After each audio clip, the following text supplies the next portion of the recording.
Assalamualaikum warahmatullahi wabarakatuh. Bertemu lagi bersama saya Heru Setiawan dengan Novia. Ya, sekarang kita bakalan duet lagi. By the way, kita udah sekian lama nggak bikin video. Terus akhirnya sekarang kita bikin video. Mungkin video lagi. pertama setelah nikah kayaknya. Yang ngobrol-ngobrol. Oh ya? Ya iyalah. Emang setelah nikah kita belum Belum ada. yang ini? Jadi kita akan membahas tentang fenomena artis lepas Hijab. hijab. Dari segi apa kita mau bahas? Ya, mungkin ya karena kamu aktivis feminisme, ya bahaslah dari itu bagaimana patriarki, bagaimana feminis itu sendiri. Mau bahas sejarahnya sekalian, teorinya, siapapun aktivisnya. Ya bisa lah ya. Kita bikin santai aja ya, ngobrol-ngobrol aja, diskusi, saling saut satu sama lain gitu aja ya. Ya jadi kan kayak Saling menanggapin. sekarang mari kita buka dengan fenomena lepas jilbab, baik itu artis ataupun orang. Di sosial media pun sekarang kan pasti banyak. Iya, lagi heboh banget, tau gak sih? Kayak orang tuh semua ikut berkomentar gitu loh. Dan mereka tuh kayak seolah-olah menyalahkan si A atau si artis ini. Gimana sih, lu tuh udah berjilbab, lu tuh muslim, itu tuh kewajiban, kenapa lu lepas? Suami lu gimana sih, ngatur gak sih? Ngasih tahu nggak sih agama lu tuh gimana, gini-gini, atau pendidikan agama lu kurang, segala macam. Orang tuh seolah-olah merasa diri mereka itu menjadi Tuhan gitu loh. Iya. Jadi sikap sosial masyarakat Indonesia kita itu seolah-olah tuh perempuan tuh selalu salah di mata mereka, tau gak sih? Jadi perempuan itu lebih dianggap sebagai objek ya.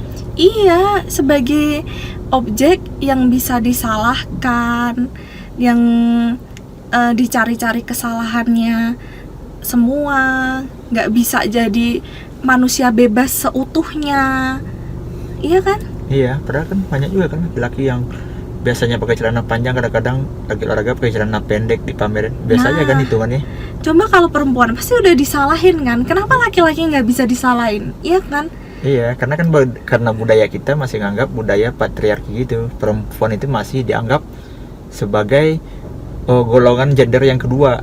Yang pertama laki-laki, karena laki-laki penuh asanya, dan perempuannya selalu berada di bawah bayang-bayang laki-laki. Nah, perempuan tuh seolah-olah nggak bisa menjadi manusia bebas seutuhnya.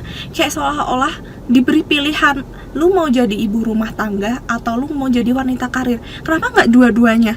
Perempuan kan bisa menjalani dua-duanya. Bisa menjadi istri, bisa sekaligus menjadi ibu, bisa sekaligus menjadi wanita karir. Iya kan? Perempuan itu manusia bebas juga sama dengan laki-laki gitu loh. Tidak harus dengan diberi pilihan. Kita kan sikap sosial masyarakat Indonesia ini kan seolah-olah perempuan harus memilih, ya kan? Itu kan kewajiban istri. Kamu harus di rumah, kamu harus seperti A, kamu harus seperti ini, kamu harus masak segala macam. Laki-laki juga bisa masak loh, nggak harus perempuan loh. Tapi kalau gitu, kalau ada laki-laki yang kayak gitu malah dibilang apa? Takut istri. Kan banyak yang kayak gitu. Itulah kesalahan dari pola pikir masyarakat. Itulah kesalahan pola pikir masyarakat Indonesia. Nyuci, masak segala macam itu nggak harus perempuan. Laki-laki pun bisa walaupun dia seorang istri. Ya memang kita harus tahu takdir kita sebagai seorang istri, memang kewajibannya mengurus rumah tangga. Tapi kalau istrinya di saat lagi nggak enak badan, lagi capek, lagi apa, kan bisa juga suaminya tidak harus, kamu kan istri, kamu harus wajib mengerjakan. Kan nggak harus begitu juga kan. Tapi suami juga bisa mengerjakan juga kan. Kalau menurutku ya, setauku, menurut agama itu, seorang suami itu sebenarnya dia yang bertanggung jawab penuh terhadap rumah tangga. Ketika dia menikahi seorang wanita itu secara hak penuh melekat sama dia. Wanita itu tanggung jawab maksud itu gimana? Tanggung jawab makannya, kebutuhannya itu berubah, sampai tanggung jawab dosanya pun berpindah dari ayahnya ke suaminya. Sebenarnya tanggung jawab yang utama itu kan suami. Kenapa istri juga ikut dalam mengurus rumah tangga? Pada dasarnya itu karena telah beralih tanggung jawab semuanya itu. Jadi kan ada kata orang ridho Allah, ridho suami. Jadi supaya istri itu mendapatkan ridhonya Allah dengan jalan ridhonya suami itu, makanya itu dia membantu kerjaan suami. Sebenarnya pada konsepnya itu emang semua itu dikerjakan oleh laki-laki, karena laki-laki itu menikahi orang itu ya bukan untuk dijadikan budak, tapi ya Iya, untuk beribadah. Iya, setuju. Makanya kadang-kadang karena kebablasan itu, makanya orang-orang bilang ketika suami membantu istri malah dibilang perbudakan, padahal itu sebenarnya adalah tanggung jawab dari suami itu sendiri. Malahan dia bersyukur ketika istrinya itu mau untuk mengurus rumah tangga, mengurus Membantu, anak, ya kan? bersih-bersih rumah. Nah, aku setuju. Sangat Jadi gini ya, netizen. Bukannya perempuan itu menyalahi takdir sebagai kewajibannya sebagai seorang istri, kayak nggak mau ngerjain pekerjaan rumah atau apa. Aku bukannya membenarkan hal itu tuh, bukan. Dalam arti seperti ini maksud aku tuh, dua-duanya bisa sama-sama melakukan bersama. Suami juga bisa melakukan, istri pun juga. Jadi sama-sama saling membantu, sama-sama saling pengertian. Nggak harus dipatok semua itu adalah kewajiban istri, dan istri yang harus mengerjakan untuk mencuci pakaian, mencuci piring, masak segala macam. Suami juga bisa melakukan hal tersebut. Jadi kita tuh saling melengkapi, bisa saling bantu. Misalnya aku yang nyuci baju, dia yang cuci piring, aku nyapu, dia ngepel. Kan bisa dikerjakan semuanya lebih bagus kan jika dilakukan bersama-sama, bekerja sama, saling tolong menolong, saling pengertian. Itu akan lebih indah sama halnya dengan kehidupan sosial kita. Kalau dunia ini tuh akan menjadi tempat yang indah kalau kita bisa saling mengerti satu sama lain gitu, nggak harus menghujat. Semisal si A lepas hijab, ya lu nggak boleh ngehujat agama lu masih kurang nih, agama lu masih cetek segala macam. Itu kita nggak berhak untuk menjadi Tuhan. Yang berhak menilai itu semua tuh hanya yang tahu hati seseorang itu tuh cuman Tuhan kita, tau gak sih? Hubungan masalah religius, kepercayaan itu kan hubungan kita masing-masing orang dengan Tuhan kita. Jadi tuh gak harus orang tuh tahu, gak harus orang itu menilai seperti apa tuh gak penting gitu loh. Ya meskipun ya berjilbab itu bagus sesuai dengan syariat, tapi kan kita ya kewajiban kan ya menurut nggak bisa Islam. juga menjudge orang nggak pakai jilbab itu sebagai orang yang buruk. Belum tahu kan, siapa tahu orang yang berjilbab itu Dia punya alasan tersendiri. iya, dan ya juga kan? punya ibadah khusus yang mungkin Nah. 2 rakaat di dini harinya, tahajudnya. Nah, kayak yang dibilang Sedangkan Syekh kita Ali kan- Jaber, kayak yang iya. dibilang Syekh Ali Jaber, pasti kalian udah sering lihat kan kalau jangan memandangi buruk orang yang tidak berhijab, karena siapa tahu di sepertiga malamnya dia tuh menjalankan sholat tahajud yang bisa menghapuskan seluruh dosanya di hari itu. Siapa tahu dia tiap malam ada tahajud dan kita nggak tahu, malah kita yang tidur nyenyak seperti ini yang banyak dosa, ya nggak sih? Yang julitin orang. Iya, kayak gitu tuh. Jadi tuh siapa tahu juga orang itu punya alasan tersendiri kenapa dia lepas hijab. Misalnya dia ada penyakit tertentu yang kalau pakai hijab nanti bikin dia panas, berkeringat, atau nanti bisa tambah memburuk sakitnya atau seperti apa. Kita kan juga nggak pernah tahu ya. Kalaupun dia misalnya ya nggak ada penyakit apa-apa, pasti dia punya alasan tersendiri kenapa lepas hijab. Iya, seenggaknya kalau kita lihat orang nggak berjilbab ya mungkin cuma bisa nggak berjilbab ya, mudah-mudahan segera Kita lagi doakan, berjilbab iya gitu. nggak? Iya, Nah, bukan kita hujat kan Orang membuat tuh- orang itu malah semakin apa ya, kayak dia jadi fobia Islam Fobia. nggak sih? ya bukan harus fobia Islam juga, fobia akan pakaian itu. Nah, Dia malah nanti dia mau jadi kita ini bisa dipandang baik ketika kita berjilbab atau ketika kita memakai ini. Jadi yang kita ini udah menjadi Tuhan di dunia sepertinya. ya. Sedangkan kan yang berhak mengadil itu siapa? Tuhan. Ya kita ketika melihat ada yang salah mungkin tabayun lah ibaratnya, kan dikonfirmasi. Kalau pengen baik-baik, jangan ngehina. Kalau ngehina itu kan kebanyakan lebihnya malah nanti si orang yang menjadi target itu malah fobia lah, malah apalah. Jadi kan tambah kerjaan lagi. Apalagi dia seandainya nanti dia nggak pakai jilbab, tambah apa? Ya dosa siapa? Ya netizen yang ngehujat lah. Gara-gara Iya. perbuatan kita kan. Gara-gara kita ngata-ngatain dia tambah takut, tambah apa? Kan ikut nanggung dosanya.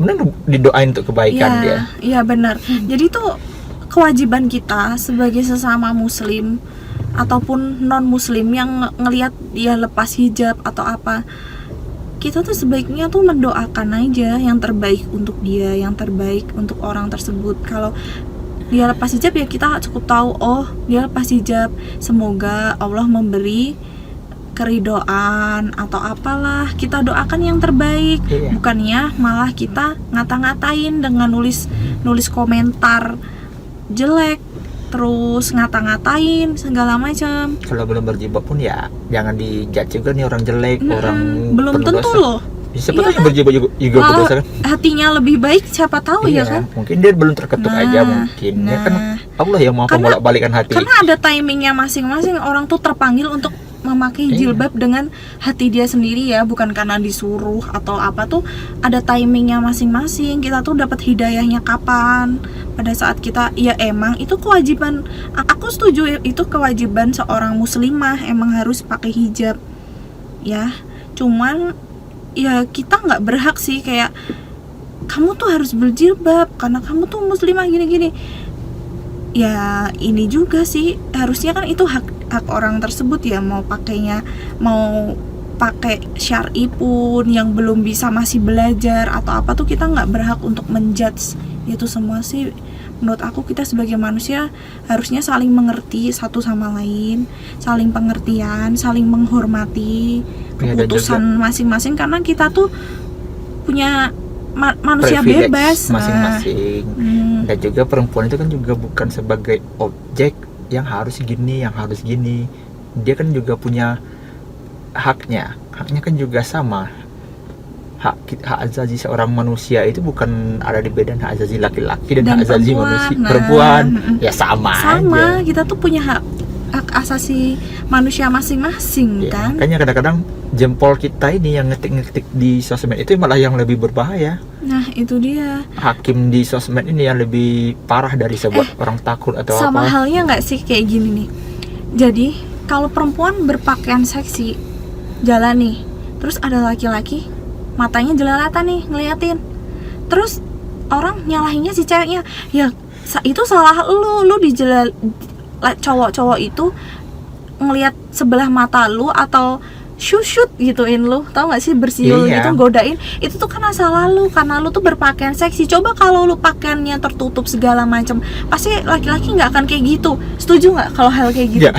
Ya itu kan emang dasar laki-lakinya aja yang matanya jelalatan kan. Nah Ya kalau emang dia nggak pengen lihat, nggak pengen ngapain, ya terbuka apapun ya udah, padahal udah cuek. Tapi kalau emang dia niat apa, saya tertutup apapun pasti dia juga apa. Tapi kan ini kan jadi mindset kita ketika terjadi kasus-kasus kayak gitu, pelecehan verbal, non verbal, sampai pun perkosaan segala pun, yang selalu disalahin apa? Perempuan misalnya pakainya nggak tertutup lah, inilah. Nah, disalahin jaga. kan perempuannya. Iya. Padahal sebenarnya kan di laki-laki itu, kenapa dia nggak menjaga nafsunya? Nah, Kadang-kadang orang yang tertutup kan ada juga yang diapain. ya masih diperkosa kan. Iya. Nah, kenapa nggak justru orang kan, masyarakat Indonesia tuh pasti menyalahkannya si perempuan kan. Iya itu salah kamu karena kamu nggak berpakaian tertutup lah, pakaian kamu nggak kurang sopan lah segala Atau macam. nggak jalan-jalan di tempat yang sepi. Nah, Padahal kenapa nggak- biasanya jalan itu ya emang jalan tempat dia biasa jalan. Dia jalan pulang ke rumah misalnya kan. Ya gimana kita menghindarkannya, dia biasa jalan ke sana? Ya berarti kan dari laki-lakinya harusnya. Kalau emang Iya. dia baik, ya bisa dinahan lah. Kenapa nggak si laki-lakinya yang menjaga nafsunya? Bukannya perempuan yang harus dipaksa harus berpakaian sopan. Berpakaian sopan atau enggak itu hak seseorang loh, hak asasi manusia. Ya betul, kita hidup di negara ketimuran ya, adat ketimuran, sebaiknya berpakaian yang sopan. Tapi kalau semisal ada perempuan yang berpakaian sedikit terbuka atau menurut orang Indonesia kurang sopan, itu juga hak asasi loh. Itu hak perempuannya, nggak harus perempuannya yang Iya, disalahkan. mungkin kalau misalnya di adat budaya kurang bagus kan bisa ditabayun, bukan menjudge orang itu kurang jelek, ya kan? Ya, jadi itu harusnya laki-laki juga yang harus menjaga matanya, menjaga pandangannya, dan menjaga nafsunya. Tidak hanya pihak perempuannya aja yang disalahin, laki-laki juga harusnya disalahin karena dia tidak bisa menjaga nafsu dan matanya. Kenapa dia jelalatan? Seperti itu. Jadi tuh intinya yang kita omongin adalah kita sebagai sesama manusia, baik itu perempuan maupun laki-laki, itu kita harus saling menghormatin satu sama lain, harus saling menghargain satu sama lain, iya kan? Ya emang dalam kodrat kita itu walaupun kita dibedakan secara jenis kelamin, tapi kan dalam hak dan kewajiban kita itu kan sama-sama aja. Perempuan mempunyai haknya masing-masing, laki-laki mempunyai haknya masing-masing. Perempuan mempunyai kewajiban, laki-laki juga mempunyai kewajiban. Dalam agama pun ada pembedaan antara kasta perempuan dan laki-laki, nggak ada kan? Sama aja kan? Islam kan sangat menghargai perempuan. Nah, Islam kan sangat meninggikan perempuan ya, bahkan ya. Iya kan? Nabi Muhammad bilang yang paling ibumu sampai 3 kali. Itu kurang menghargai perempuan apa coba? Nah, yang pertama kali harus kamu apain apa? Ibumu baru ayahmu. Malah Nabi pun mencoba untuk menaikkan derajat perempuan itu, karena dari masa ke masa selalu perempuan ini menjadi second gender yang kedua atau second sex. Banyak kan yang bilang itu setelah laki-laki baru ada perempuan ini selalu anggap di bawah laki-laki. Dan banyak juga orang kan ketika perempuan mau naik dikit, nggak boleh, ini harusnya laki-laki, harus laki-laki yang berkarir gitu iya. kan. Perempuan karirnya nggak usah tinggi-tinggi nih, sekolahnya nggak usah tinggi-tinggi, ya kan? Iya, padahal kan yang buat kita beda itu kan cuman ya kelamin, hak dan kewajiban hampir-hampir sama. Hak berkarir pun juga Iya. sama kan sebetulnya. Ketika berumah tangga barulah nanti dibedai, suami haknya ini, istri haknya ini. Itu pun bukan untuk menjadi suatu jadi penguasa tunggal, nggak ada penguasa tunggal di sana. Kita itu kan bukan untuk menjadi bos. Kalau menjadi bos ngapain pakai istri? Ya mending pakai pembantu. Iya benar. Makanya itu kita masih konsep kita perempuan ini masih dijadikan sebagai orang kedua di bawah derajatnya laki-laki. Itu laki-laki dulu baru perempuan di bawah. Jadi perempuan itu masih dibilang di kasur, di sumur, di dapur. Itu tuh. Itu kan kayak barang ya. Kalau barang ya mending kalau pakai pembantu aja kan. Seolah-olah perempuan tuh jadi kayak barang kan kalau iya, makanya itu padahal ada kewajiban mereka kan ada juga. Iya. Ketika kita menghargai perempuan dengan semestinya, perempuan itu nggak mungkin juga dia bikin sewenang-wenang kan. Makanya ketika kita mencoba menghargai, menaikkan derajat perempuan itu nggak bakalan lupa orang ini telah menghargai kita, telah memberikan hak-hak kita, telah mengakomodir kita sebagai wanita. Seorang wanita dia pasti sadar ketika suaminya telah mengakomodir itu semua. Nggak mungkin dia bisa melawan suaminya, mungkin dia makan memerintah suaminya. Pasti dia sadar, oh iya ya, ini kan dia suamiku, seenggaknya aku ingin mendapatkan ridho Allah, ridho suami, makanya aku mau masak misalnya, nyapu misalnya. Meskipun itu nggak semuanya aku lakukan, aku capek pun nanti suamiku juga mau bantuin. Nah, itu kan sekali kita saling keterkaitan dan kita saling mengerti masalah itu, iya. mungkin tidak ada lagi penjadian perempuan itu sebagai objek. Mereka itu sama-sama subjek. Iya, ya memang kalau perempuan menjalankan kewajibannya, mau ngelakuin masak, nyetrika, segala macam itu memang kalau menurut agama sih memang dapat pahalanya tuh banyak. Cuman nggak harus juga semua dikerjakan oleh perempuan gitu iya, loh. kan kasihan tuh kita ngambilnya dari orang tuanya bahagiain, terus sama kita jadi pembantu ya. Nah, ngapain juga ya kan? Ya kan kasihan orang tuanya udah capek-capek gedein anaknya malah dia jadi pembantu di rumah. Jadi benang merah yang bisa kita ambil dari diskusi benang kita. merah apa benang skin? Dari diskusi kita ini kita dapat menarik beberapa hal, yang salah satunya itu antara perempuan dan laki-laki itu tidaklah berbeda.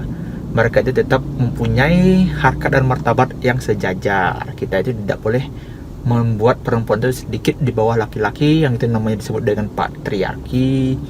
Dan juga kita jangan menjadikan perempuan itu sebagai objek. Dia itu juga merupakan sebagai subjek dalam kehidupan ini. Juga punya kehidupannya masing-masing dan juga punya hak dan kewajibannya masing-masing yang haruslah kita hargai dan juga haruslah kita hormati.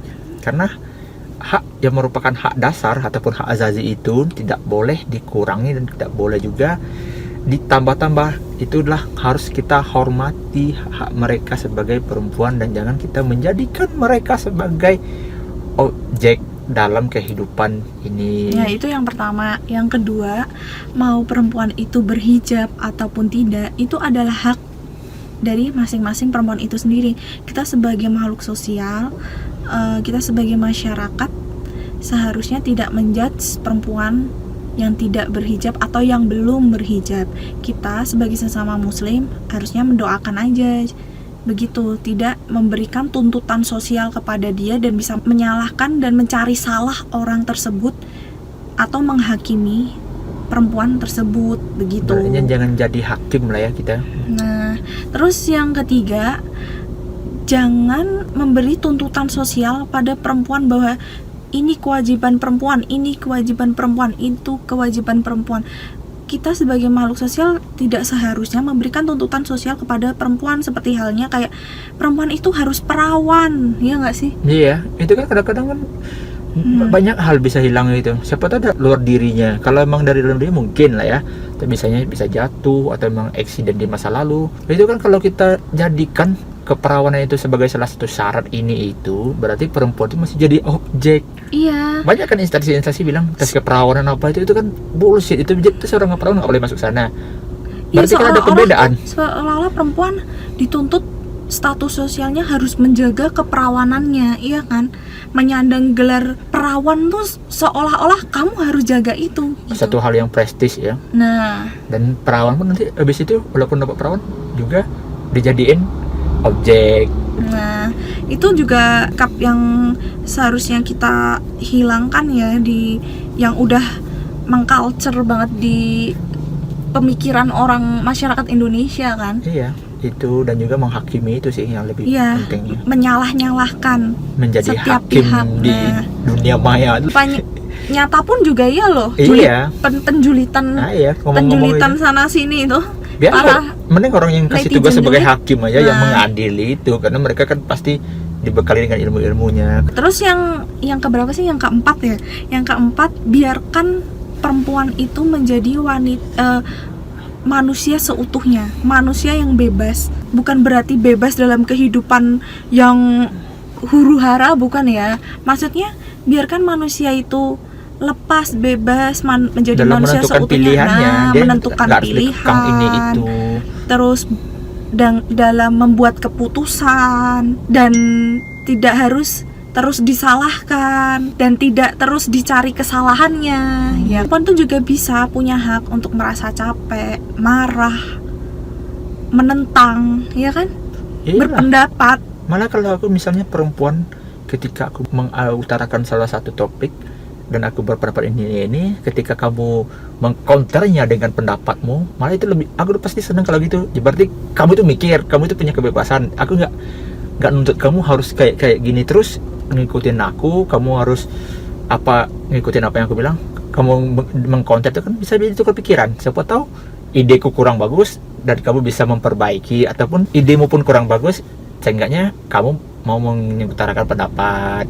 Ya, kita bisa saling menjaga gitu kan. Jadi kita itu bukan ada bos dan anak buah gitu. Berarti itulah beberapa poin yang dapat kita ambil dari pembahasan kita kali ini. Mungkin bisa juga nanti ada part 2 atau part selanjutnya, ya kan? Kita ngobrol-ngobrol nggak jelas pembahasan tentang patriarki dan segala macamnya, ya kan? Iya. Biar pemikiran masyarakat Indonesia tuh semakin open minded. Dari patriarki sampai ke Patrick Star nanti kan.